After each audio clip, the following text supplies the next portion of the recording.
All right, Sinners was date nights for me. I went to go watch it. It was a lot of hype behind this movie. And it's a black man that made this movie, so of course I'm going to support it. Not fully a black cast, but black cast. But here are some things I want to say about Sinners. Let me be completely honest. I felt there was a lot of hype around the movie Sinners, and I'm 48, been watching movies for a very long time, and I'm not going to say it was a bad movie. I'm not going to say that at all. It was well written and everything. But basically, it was a vampire movie with black people in it, okay? And I'm just going to be transparent about that. Now, I did like the different elements of the movie, the twins, the different characters who tried to come together, of course, to prevent vampires from coming in. And unfortunately, in my opinion, it was a bit too late before everybody figured out what was actually happening because things were already happening the night before. As the twins were getting together to get the jukebox club together and everything else, make their money, be, uh, execute this whole plan they have set out, they don't know another plan is in motion. You got this white boy who's a vampire who goes to a house. And because he's white and the couple is also white, him going to the door saying, "Let me in," they just let him in. And then when the Indians come, the tribe come to look for him, because to me, these guys are looking for him. They know who he is. He already came steaming, which made me think if they pour some kind of water or something on him, something to affect him.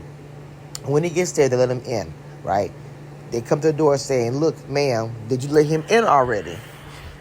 The lady kind of was evasive to the response to let him know, yeah, we let him in.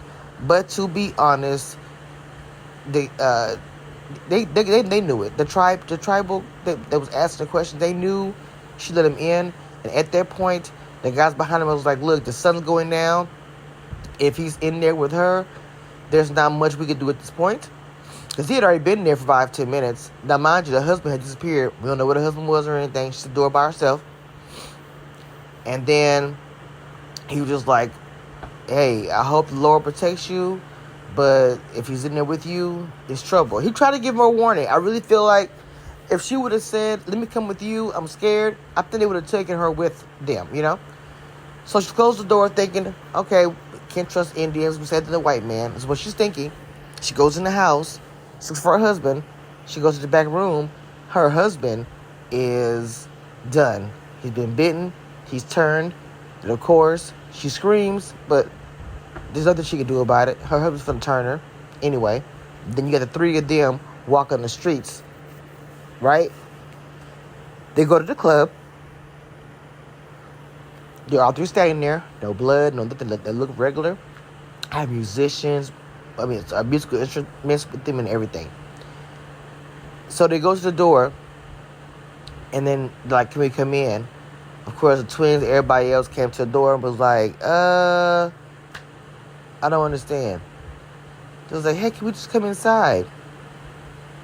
And that's when the girl that played in, I can't think of that name, but it was on HBO. Such a good series. She walked up, but she was like, "Something's not right." They turned him away, right? The problem is that there is this young lady who was with one of the twins. She looks white, but I think she's like half black, half white.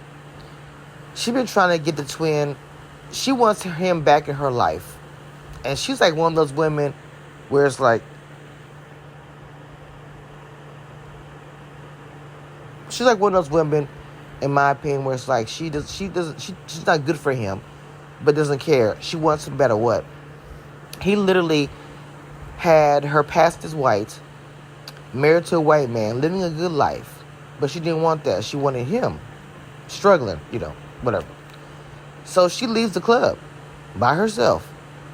So she leaves the club and runs into the three of them. Of course, she's talking to him, starting to see something's not right with them. Then she pulls her gun out, a very small gun. And the next thing we know, she's coming back to the club, happy. I was like, yeah, they got her.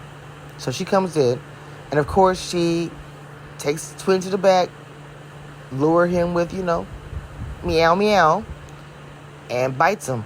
Brother comes in, see him getting bit, shooting at her.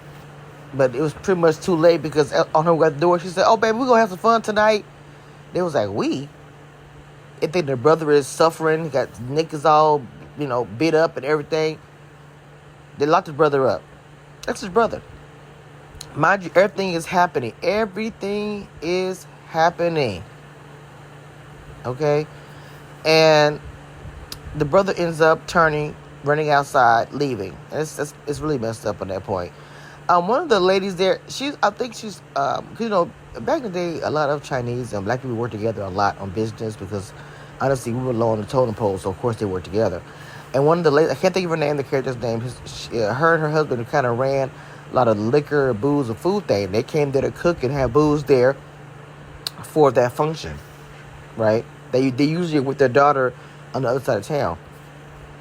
So anyway, the husband leaves out the keys.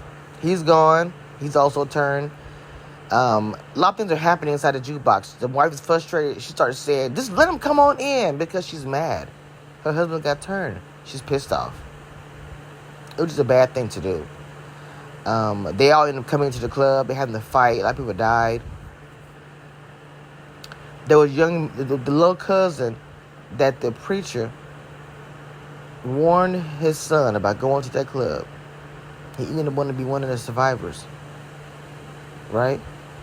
And he grew up. But the twin that became a vampire, he followed his whole career, his whole life. Remember, he never got old. So at the very end of the show, he saw him and